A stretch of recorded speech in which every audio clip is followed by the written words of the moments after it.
What is going on, everybody? James Hancock here. I just got out of seeing Strays in the theater, and I can't believe I'm even going to say this, but it's actually pretty funny. I'm not going to declare it my new favorite comedy. I'm not going to declare it a comedy classic.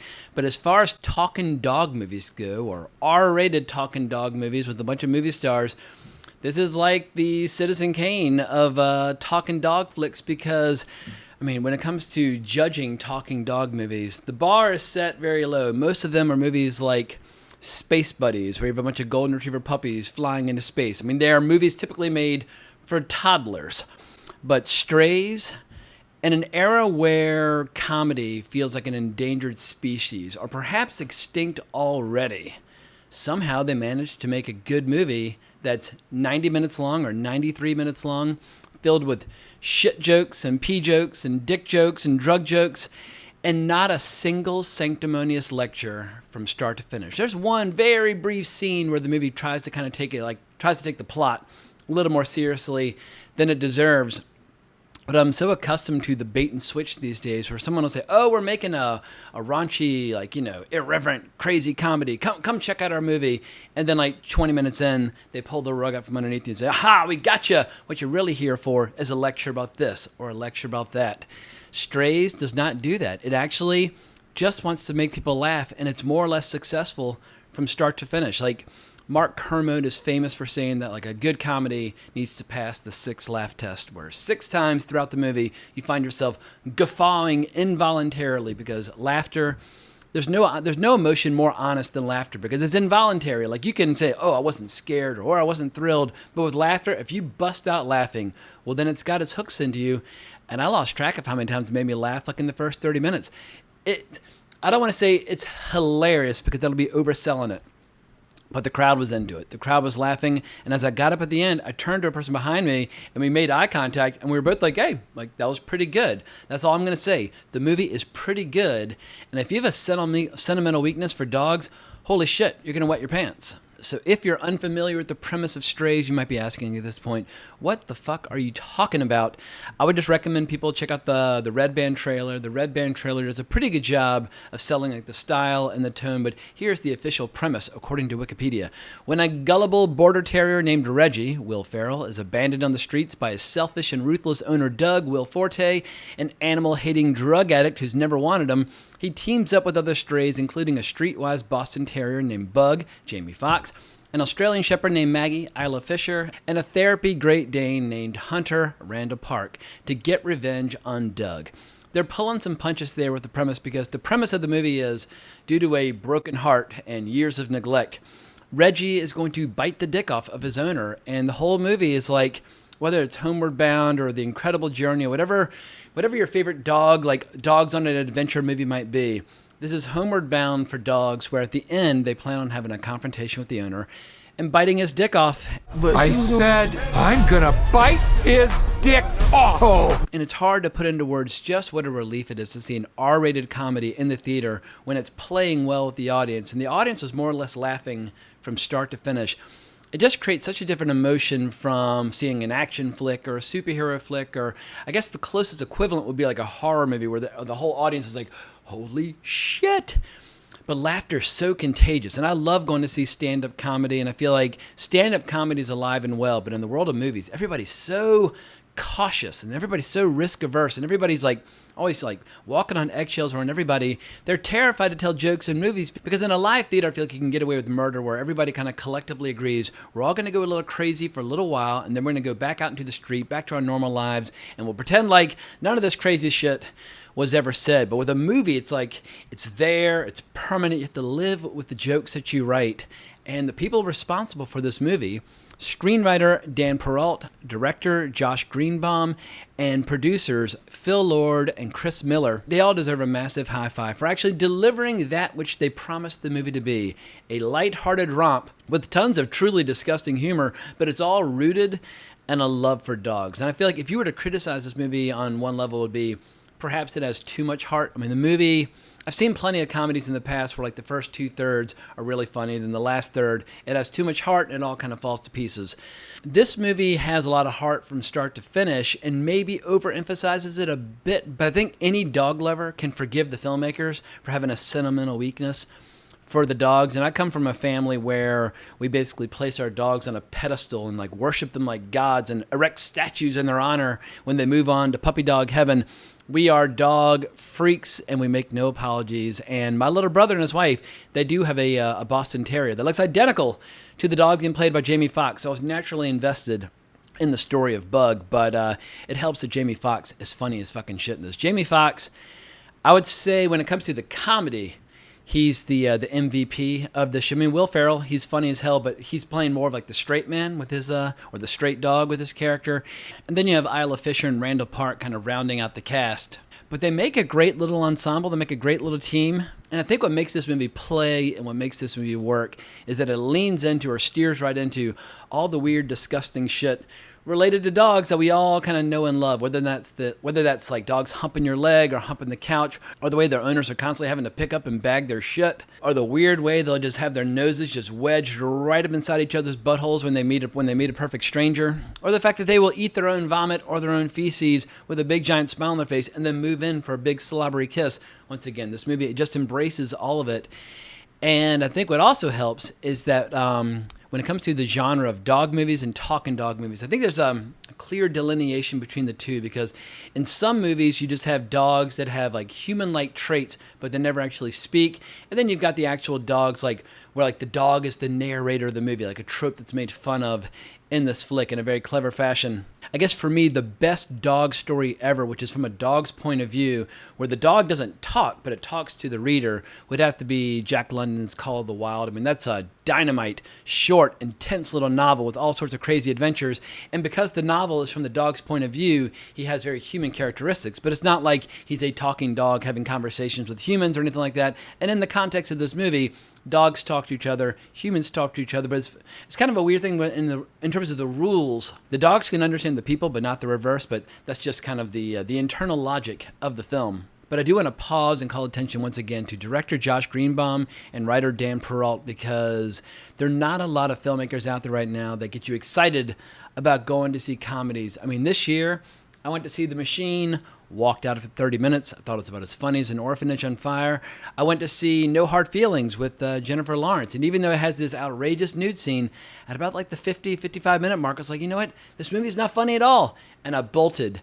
The only other comedy that I sat through in its entirety this year would be The Blackening, which I'd say was okay, but it wasn't funny enough or scary enough to work as a comedy horror. So this is the best comedy of 2023 that I've seen so far, and I hope that people will take a page from their book, and I hope this movie will make some money, and that perhaps, maybe, fingers crossed, comedies can start to make a bit of a comeback, because it wasn't that long ago, like 15 years ago, where comedies were big business. Movies like Superbad or Borat or Wedding Crashers or The Hangover, I mean, those movies would make vast sums of money. People would scream with laughter. And then for whatever reason, in the teens, comedy just started going away and everybody started kind of wagging their finger in disapproval. Oh, you can't say that. Oh, no, you can't do that. Like, fuck all those people. Fuck those people and the horse they rode in on. Comedies are great. And once again, laughter is an honest emotion. If the crowd is laughing, who gives a shit if it's appropriate or not? And from a business standpoint, one of the main reasons I've heard that comedies do not get made anymore is that they are a tougher sell internationally than science fiction or superheroes or dinosaurs or whatever the case might be. And that I can buy, but my retort would be, or my answer would be, well, then don't make them for $200 million. Like, they don't need to play like Avengers Endgame. Make them for $10 million and let them play just domestically. Like, comedies don't need giant special effects budgets. I mean, obviously you need something to make the animals, move their lips. But my understanding is that on most sets, you just give the dogs a little bit of peanut butter and they start doing their thing. Then you can record whatever the fuck dialogue you want. And who knows, maybe Strays will be dubbed internationally. It would be very bizarre to go see a talking dog movie with subtitles. I don't quite know how they're going to handle that, but that's not my problem because I saw it in English here in America. But as I was watching this movie, I started to realize that I'm turning into my grandfather. My grandfather very famously, after seeing La Dolce Vita in the theater when it came to America, like in 1960 or 1961, in hindsight, he declared, oh, well, that was the best movie he was ever going to see, so he just retired from going to the movies. I think the reality was he was just a fan of basketball. He liked watching basketball. He wasn't that much of a movie fan, but he did love La Dolce Vita. But then he took over 40 years off of watching movies in the theater. And then in his twilight years, he finally went back to see Marley and Me with my mom because he was obsessed with dogs at that point. He was getting old and sentimental. And I do think my sentimental weakness for dogs definitely played a role in my reception of the movie because the dogs are just so fucking precious. I mean, the Australian Shepherd, played by Isla Fisher, is just goddamn adorable. But you don't really get to like linger on like their cute faces for that long because they're saying such disgusting, nasty shit, which I'll be getting to in a second in my spoiler section. So if you're wondering whether or not to see this in the theater, I would say hell yes. I think if anything, the movie will play better in the theater, especially if you go with a group, perhaps under the influence of some mind-altering substances, whether you like booze or shrooms or weed or whatever. I would have loved to have been wasted for this, but I had to do the review afterwards, and it's hard to do a review if your mind is turning into jello and like your brain splitting in two and that sort of thing. And I would never endorse the willy-nilly destruction of brain cells on this channel. However, if you're already going to kill some brain cells anyway, you might as well grab some friends and go see Strays. I think you'll have a good time. I'm not going to say you're going to have a great time. I'm not going to say it's going to be a new comedy masterpiece. Like for me, gold tier comedy would be movies like Airplane. I think that's pound for pound one of the funniest movies ever made. Or if raunchy sex comedies are your thing, it's not going to be able to compete with a movie like Fast Times at Ridgemont High or something along those lines. And speaking of which, I'm going to include a link down in the video description below to my top 10 raunchy sex comedies list because I had a lot of fun making it, and that's another type of comedy I would like to see make a comeback. I don't know if I necessarily need to see more talking dog movies. I mean, I enjoyed seeing Wes Anderson's Isle of Dogs. And as a kid, I enjoyed watching Scooby-Doo. And I like the talking dog in Up. He has that little like voice thing that allows him to communicate.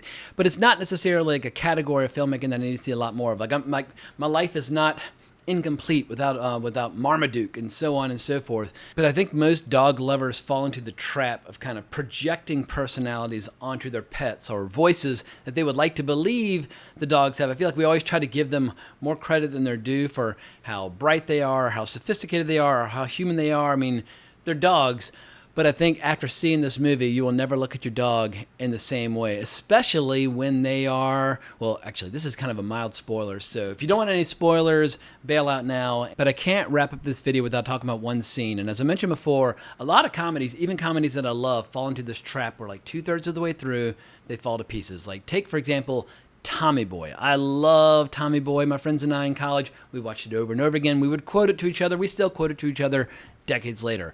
But around the 2/3 mark, the laughs go away. And then they'd never really fully come back. Or Wedding Crashers, same deal. Starts taking itself a little too seriously. And as I mentioned before, this movie has one scene where I was like, oh no, is it gonna fall into that trap? Because there's so many traps that comedies can fall into. It's very rare for a comedy to stay funny from start to finish, like the Marx Brothers and Duck Soup.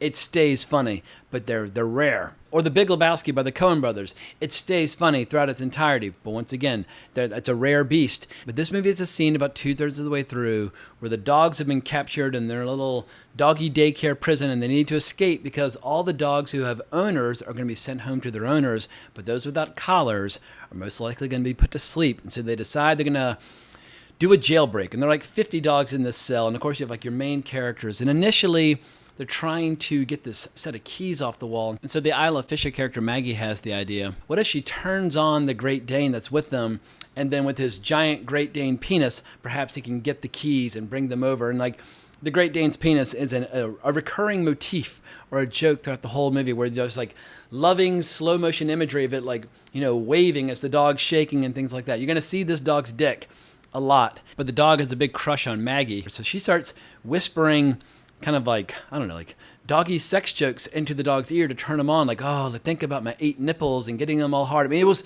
fucking depraved and filthy and hilarious. And I was like curled up in my seat. I was laughing so hard as this giant pink erection starts out of focus, starts kind of coming into frame. You can kind of see it coming out of the side.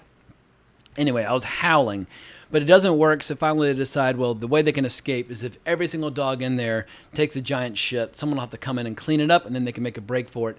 And so this song kicks in where like the chorus is like shit, shit, shit. I can't remember like the name of the name of the song, but it's a song about shit. And suddenly all the dogs, I remember we're getting close-ups of all these places that you don't want to have close-ups, and like some dogs have like giant piles of diarrhea, some dogs have little pebbles. I mean, it was more shit than you know what to do with. And as I was watching, I was like, I'm laughing like a 4-year-old, but that's kind of the point. Like, I feel like a great comedy, especially a comedy that's resorting to shit, piss, puke, sex, boners, whatever, whether you're 3 years old or 83 years old, this is all universal humor. These are universal themes that everybody can relate to. And I was just having a fucking blast. So this review is making it sound like this is like the next goddamn comedy masterpiece. Once again, it is not. But it's just been so long since I've seen a good comedy in the theater. I was just doing cartwheels. Because in the 90s, comedy was everywhere. When I was first really getting into movies, every kind of comedy imaginable was thriving at the same time. Like if you wanted like full-blown kind of like gangster comedy, you could watch Friday and laugh your balls off. It was absolutely fucking hilarious. One of the best comedies of that era. Or if you wanted kind of ignorant, childlike, kind of juvenile humor like Adam Sandler, like Billy Madison and Happy Gilmore, like these movies were fucking hysterical. Or if you wanted kind of more art house sophisticated comedy, Christopher Guest was doing things like Waiting for Guffman, and Woody Allen was still making movies like Deconstructing Harry and Bullets Over Broadway, and Jim Carrey was doing Dumb and Dumber and Liar Liar and Cable Guy. I mean, we had comedies coming out of our fucking ears. It was a glorious time to be a comedy fan, and I watched all of them, and my friends and I, we just had a shorthand. We would speak in like comedy quotations, and we thought we were being so witty and clever. We just had good memories for comedies. But I love comedies, I miss comedies, and I think it's a genre that should be thriving, and who knows, maybe slowly but surely, if movies like this do well and find an audience, the comedy can make a comeback. But at this point, I might be running the risk of taking myself too seriously, something I often criticize comedies of doing, so I'm going to bail out now. But if you enjoyed this reaction and review, first things first, go see the movie. It's the comedy genre could use a shot in the arm, it could use a little box office, just to remind people, comedies, there's an audience out there if you make one that works. But if you enjoyed this video, please consider hitting that notification bell to be notified about future videos. Hunt me down on Twitter at Colbrax and let me know what you think down in the comments below. But thank you so much for watching. I really appreciate it. But more importantly, as always, onwards and upwards.